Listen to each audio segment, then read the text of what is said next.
Hey guys, Prowl 1701 here, and today we're going to talk about an audio story from Big Finish, and it's part of the Companion Chronicles, and it's just called The Beginning, which is about the Doctor and Susan.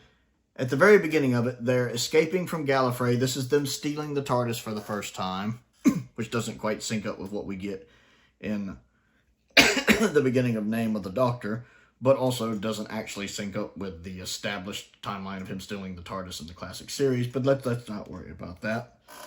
And so they steal the TARDIS, and then it's basically about the first adventure they have after they steal the TARDIS. And it's absolutely dreadful. My God, it's terrible. It has Terry Malloy in it, which is great. It's always nice to have Terry. And Carol Ann Ford, which is great. I'm glad to have Terry Malloy. I'm glad to have Carol Ann Ford. It's all the good stuff's there. This story is awful. If you were to come up to me and be like, so Prowl, what all happens in this story? I'd be like,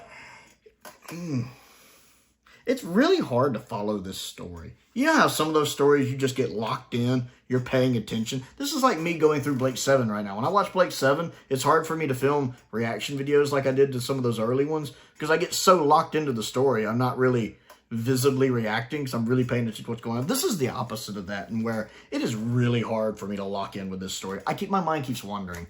You know, I want to just have other windows open on the computer and be scrolling through, looking at other exciting stuff. You know, some toy conventions going on right now. Mondo just announced that they're going to be doing their Evil Lynn soon. Really excited about that. Just other stuff going on in the toy world, the collectibles world. And it's really hard for me to focus on this story. Also, there are times I feel like Terry's reading the Doctor's parts, and then there's times it seems like Carol Ann Ford is reading the Doctor's parts, and not just Susan. Carol's kind of narrating the events and voicing Susan. I think both of them, it feels like, are voicing the Doctor. Whereas Terry is also voicing this other Time Lord that ends up on the ship. Stein. I don't care. And then they run into this one. I don't even know where. Have you ever watched something so bad and then had to talk about it and you don't even know where to start? Let me give you a quick idea of my thoughts on this story. I'd rather watch Kill the Moon. I'd rather watch Kill the Moon 10 times. Kill the Moon is much better. This story makes Kill the Moon look like Genesis of the Daleks. I'd like to repeat that because it sounds vaguely important. This story makes Kill the Moon look like Genesis of the Daleks by comparison. It's painful to watch. And that might be a slight exaggeration. But because Kill the Moon is pretty terrible. I often cite it as possibly the worst episode of Doctor Who ever. But it's got this beat. Maybe it's because at least Kill the Moon has some nice looking visuals. This story might be better if I could visually see it. Because there are parts in it that really need some visual representation. Carol does a good job of trying to describe events when they first land on the planet they go to, which of course is Earth. Very prehistoric, like primitive Earth. And then they run into a group of aliens that are doing kind of a project there, which kind of reminds me of the aliens from Beast Wars, if you've ever seen the Transformers Beast Wars cartoon, where they're running an experiment there. And the way she tries to describe it doesn't work. I need to see those visuals when it's talking about people's reflections and stuff. First off, the escape to steal the TARDIS I don't like, because they're like actively being chased, like a guard even sees them and shoots at them. I don't like that. I don't like that the escape was them sneaking around with a high-end chase. I prefer to think of it as he just snuck out one day. Personally, I don't even like the idea of him sneaking out with Susan as an old man, because it completely contradicts classic Doctor Who. Because in classic Doctor Who, when he was like 750, he had been flying the TARDIS for like 500-something years. So he would have only been like, 200 years old when he took the TARDIS?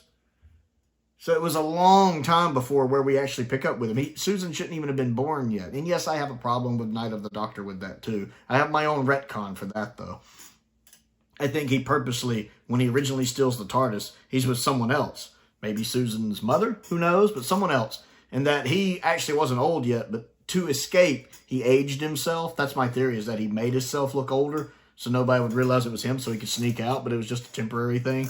Kind of like how Tom Baker, the Fourth Doctor, looks older at the end of Shada because of the accident with the TARDIS console and K9. He might have done something like that. But, you know, I figured it was more them sneaking out than how they do it here. Now, I like the fact they add in the Doctor took it on purpose, like he knew it was there and managed to sneak out. And then the fact they find out there's another Time Lord on board who's not a pleasant fellow. I understand the Time Lord being annoyed because not only was he working on the TARDIS when he got hijacked, he got scarred in the process because he was in like a sensitive part that shouldn't have been on, that got cut on. I can understand him being grumpy and unhappy. But I just don't like the character at all. I really don't like him. Stein, I don't like him. And there are parts of the story where it loses me. Maybe it was just me really having a problem paying attention. Maybe the story's just not written well. Maybe it's a combination of both. They end up on the Earth. They meet aliens. The aliens try to take the TARDIS apart.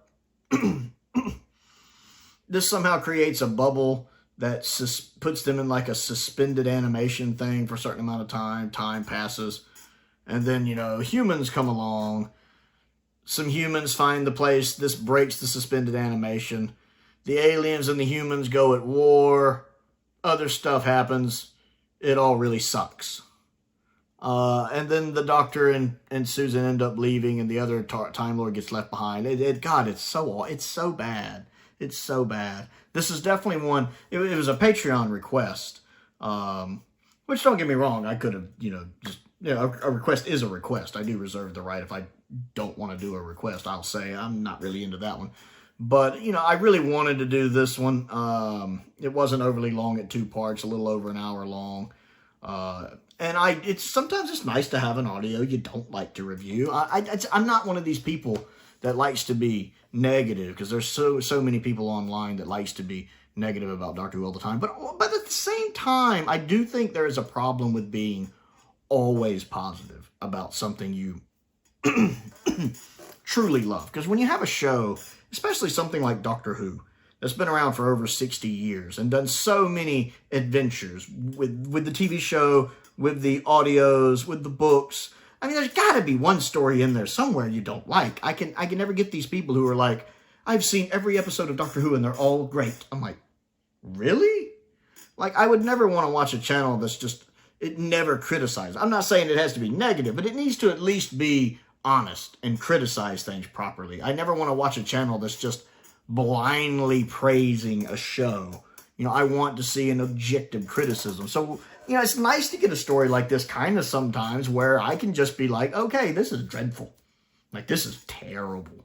I love the fact they have Terry and they have Carol Ann Ford. That's literally all I like about this story. It is awful. There is not a single story from the TV show, in classic or modern Who, that I find is unpleasant at this. There's a couple that might come close. Arachnids in the UK is really bad.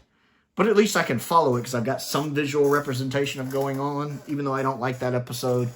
But this was really hard to get through. And maybe I've listened to a lot of audios lately.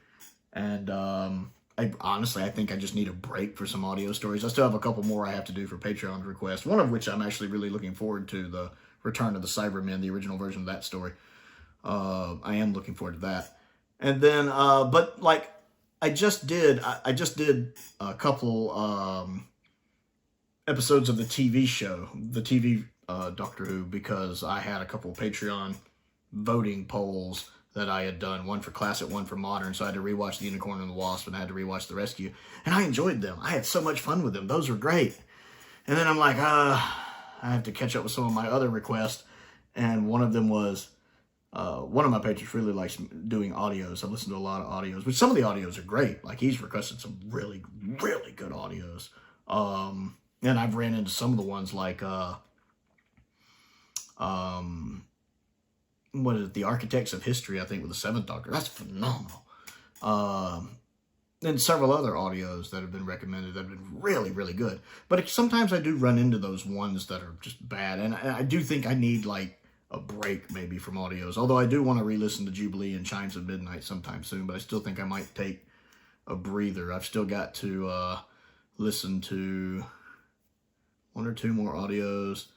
I've got a Patreon request to watch a fan edit of War Games, which I'm also, that's going to be a trick because I just watched the colorized version of the War Games, so I'm not really ready for another watch through of the War Games, but I'm gonna get through that. It's like that Who Flicks channel. They have a fan edit of it I need to watch, and it's like 90 minutes. I'll get through that. And then I also have to rewatch, no, not rewatch, for the first time watch Starship Troopers 2. One of my patrons, I think he just wants me to watch it because he thinks it's going to be hilarious to see the review for it, because I'm sure it's terrible. I've never seen it. I've seen the first Starship Troopers, of course.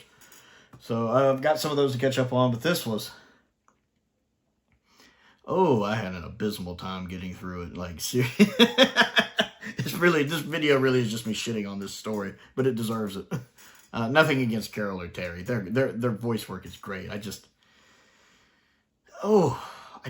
really did not like this. And I had so much trouble locking into it. Maybe that was partly me. I could not just like set aside what I was doing and just focus on the story. I kept getting bored. I kept getting on my phone. I kept doing other stuff on the computer. I could not lock in with this story. I just found it so uninteresting and so unappealing. So yeah, the beginning, and maybe it's because, I guess as Doctor Who fans, maybe we have our own idea of what the Doctor's first adventure might be. And then hearing this one is just so underwhelming. It's just so underwhelming. So have you listened to this audio story from the Companion Chronicles? If so, what do you think of it? Comment down below and let's talk about it. I do want to give a shout out to some of my top tier patrons: Colin Coney, Sam Venning, Unknown289, Finn Perkins, and Paul Gibbons. I appreciate their support, as I do the support of all of my patrons and my YouTube members. It's very much appreciated.